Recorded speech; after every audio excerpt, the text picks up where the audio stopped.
Hey, everybody. We are talking about cross examination in a DWI case today. Um, when you are cross examining as an attorney in general, you should always use short words. You should use the shortest possible version of whatever sentence it is whatever question you're trying to ask. You should not be asking more than one thing per question. So, for example, um, if you wanted to prove that a car was green at the time of the incident, somebody was driving a green car, you would say, uh, you wouldn't say, "Isn't it true that this person was driving a green car?"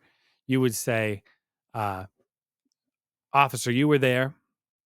You saw both cars. There was a Mitsubishi. It was green. You put that in your report." These are like one very choppy sentences. It forces them to answer yes or no. The answer to every question on cross examination should be yes or no. Uh, and sometimes there will be a reason to ask someone an open ended question, but those are very, very rare. You should always make that one point at a time. Never let the witness explain anything or give them room to explain by asking a longer winded question. When you've got a DWI case, you want to be focusing on what the officer did during the investigation. Why did they stop the vehicle? Did they have probable cause or reasonable suspicion to make this traffic stop in the first place? And then on the field sobriety tests, what did they do wrong? There's a whole manual on this, the standardized field sobriety manual, SFST manual.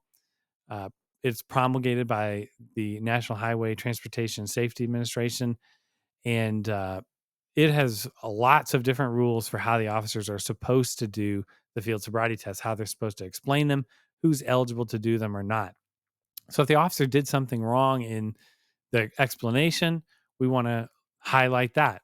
We also want to highlight what the client did right. So one of the clues on the one leg stand is use his arms to balance. But if you use your arms more than 6 inches away from the side of your body, then that counts as a clue.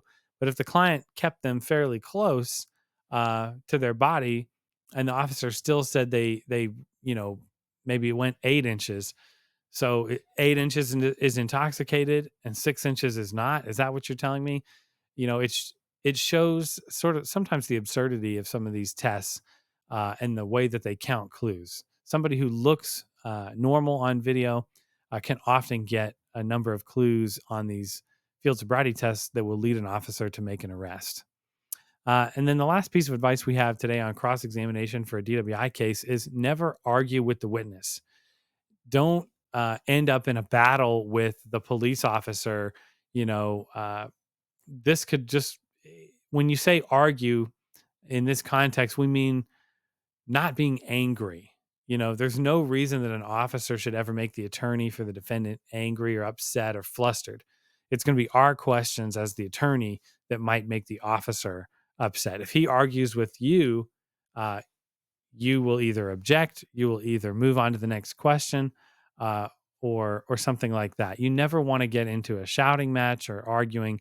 It brings you down a peg. You want to maintain a higher level of credibility than that. You're just going to ask questions that you already know the answer to.